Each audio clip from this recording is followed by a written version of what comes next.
इस वीडियो में बात करते हैं फ्यूचर कंटिन्यूअस टेंस के बारे में। फ्यूचर कंटिन्यूअस टेंस की पहचान। इस टेंस के वाक्यों के अंत में रहा होगा, रही होगी, रहे होंगे आदि शब्द आते हैं। इसमें इस टेंस में जो हेल्पिंग वर्ब प्रयोग होगी विल बी या शैल बी, विल या शैल प्लस बी का प्रयोग हेल्पिंग वर्ब के रूप में इस टेंस में करेंगे। आई और वी के साथ शैल और अन्य सभी कर्ताओं के साथ विल का प्रयोग होता है।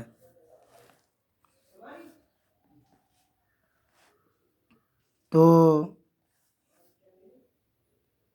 विल बी और शैल बी का प्रयोग इस प्रकार करते हैं और वर्ब की फर्स्ट फॉर्म के साथ आईएनजी लगाकर प्रयोग करते हैं।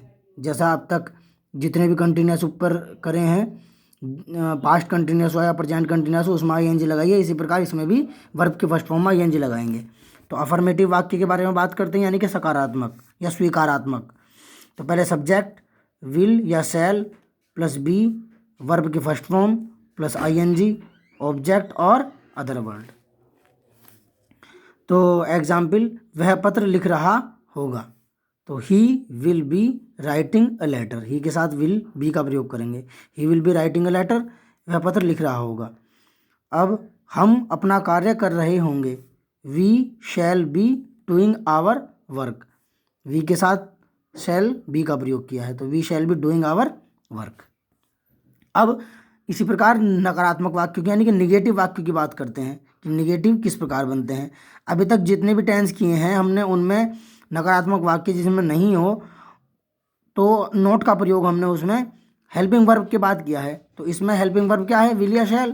तो हेल्पिंग वर्ब विल या शैल के बाद नोट का प्रयोग करते हैं। Will not B, shell not B. इस प्रकार होगा, विल और बी या शैल और बी के बीच में नोट आएगा।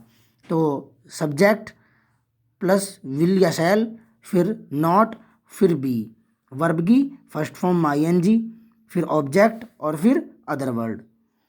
इस बात का जरूर ध्यान रखेंगे, विल और विल शैल और बी के बीच में नॉट आना है। सब्जेक्ट विल शैल, फिर नॉट, फिर बी, फिर वर्ब की फर्स्ट फॉर्म आईएनजी, फिर ऑब्जेक्ट और फिर अदर वर्ड। तो इस प्रकार इसके उदाहरण देखेंगे। किसान खेत नहीं जोत रहे होंगे। तो the farmers will not be ploughing the fields, not be, बीच में आया है ना, विल और बी के बीच में नॉट आया है। The farmers will not be ploughing the fields.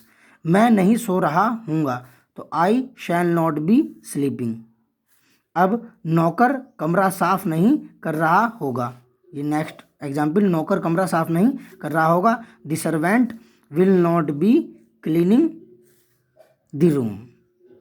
तो इस प्रकार ये फ्यूचर कंटिन्यूअस टेंस के अफर्मेटिव और निगेटिव वाक्यों की अंग्रेजी बनाने के बारे में आपने जाना।